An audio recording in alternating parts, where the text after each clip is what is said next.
এই দেশের সবচেয়ে লাভজনক ব্যবসা হলো মাস্ক বানানো, কিন্তু সবচেয়ে বড় মাস্ক তৈরির মাস্টারটা আসলেই একটা অদ্ভুত অবসেসিভ কম্পালসিভ ডিসঅর্ডারে ভুক্ত। তার সব মাস্ক একদম একই রকম হতে হতো, একরকম আকৃতি, একরকম রং। সামান্যতম কোনো ত্রুটি হলে সে সেটা ছেড়ে দিত বিনা দ্বিধায়। যখন সে ওই মাস্কগুলোর একটা পুতুলের মুখে পরাতো, পুতুলটা যেন জীবন্ত হয়ে উঠত, ছোট্ট একটা মূর্তি জোরে স্ট্রেচ করে আর জুমড়ে উঠত। আর মাস্ক তৈরির মাস্টারের নির্দেশে ওয়ার্কশপ ছেড়ে বেরিয়ে পড়তো পৃথিবীটা ঘুরে দেখতে বাইরে।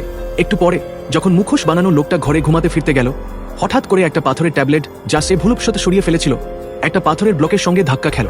পড়ে যাওয়া পাথরটা কিছু পথচারীকে আঘাত করল। তাদের মুখোশ সব ভেঙে গেল এই দেশে, যেখানে সবকিছুই দেখানোর ওপর নির্ভর। ভাঙা মুখোশ পরা লজ্জার ব্যাপার, কিন্তু ওই দুই পুতুলের কাছে কোন টাকা ছিল না, তাই তারা রাজপ্রাসাদে ঢুকে মুখোশ চুরি করার সিদ্ধান্ত নিল। ছেলেটা মেয়েটাকে এক কোণে রেখে খোঁজাখুঁজি করতে গেল। সে দ্রুত স্টোরেজ ঘরটা খুঁজে পেল।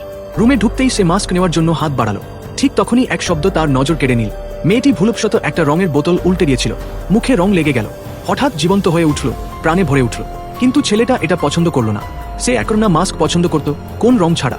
সে যখন মেয়েটির মুখ থেকে রং মুছতে গেল, তখন ওদের মধ্যে একটু ধাক্কাধাক্কি শুরু হয়ে গেল। কিছু রং ছেলেটার মুখেও পড়ে গেল। ঠিক সেই মুহূর্তে সে এক অসাধারণ আনন্দ অনুভব করল। মাস্ক বানানোর লোকটা যারা ঘুম থেকে জেগে উঠল, শোরগোল শুনে মেয়েটাকে দেখল, যার মুখে দাগ লেগেছিল। সে রেগে গিয়েছিল আর তাকে ধ্বংস করতে চেয়েছিল। ছেলেটা একটা রঙের বোতল ধরল আর আলমারির ওপরে উঠল। ঢাকনা খুলে পুরো শক্তিতে রং ছুড়ে মেরেছিল।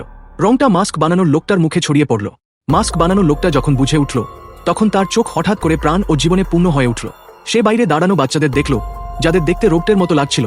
তখনই সে তার ভুল বুঝতে পারল। সেই দিন থেকে জগতটা একঘেয়েমি থেকে একদম বদলে গেল।